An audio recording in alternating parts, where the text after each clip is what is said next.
আসসালামু আলাইকুম সবাইকে। কেমন আছেন সবাই? আমি আজকে নতুন একটি রেসিপি ট্রাই করেছি। প্রথমবারের মতো আমি ট্রাই করলাম হরিয়ালি চিকেন বিরিয়ানি। ইউজুয়ালি আমি বিরিয়ানি বানালে সবসময় লেগ অ্যান্ড থাই পিস দিয়েই বানাই। কিন্তু আমার কাছে যেটা ছিল না দেখে আমি এখানে ব্রেস্ট পিস দিয়ে বানিয়েছি। সাথে বানালাম রায়তা, ডিম আর স্যালাড। ২ কেজির মতো ব্রেস্ট পিস এবং ১.৫ কেজির মতো বাসমতি চাল।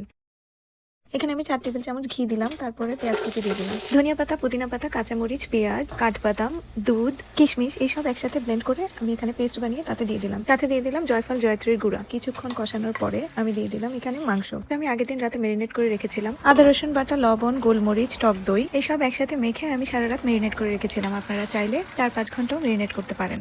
এখানে যেহেতু আমি ব্রেস্ট পিস নিয়েছি, এটা হতে বেশিক্ষণ সময় লাগে না। মাংসটা মোটামুটি হয়ে গেলে আমি একটা পাত্রে তুলে রাখলাম। আগে থেকে আমি রান্না করে রেখেছিলাম আধা সিদ্ধ করা পোলাও। এরপরে আমি লেয়ার করে প্রতিটা ধাপে প্রথমে মাংস, তারপর আধা সিদ্ধ করা পোলাও, এরপরে ধনিয়া পাতা, পুদিনা পাতা, কাঁচামরিচ লেয়ার করে দিয়েছি। শেষে দিয়ে দিলাম দুধ আর ফুড কালার একসাথে মিশানো, এরপরে পেঁয়াজ বেরেস্তা। তারপরে এটাকে ঢাকনা দিয়ে আমি ২ ঘন্টার মতো দমে রেখেছিলাম। আলহামদুলিল্লাহ প্রথমবারই বেশ ভালো হয়েছে। আপনারাও বানিয়ে জানাবেন কেমন হয়েছে। আল্লাহ হাফেজ।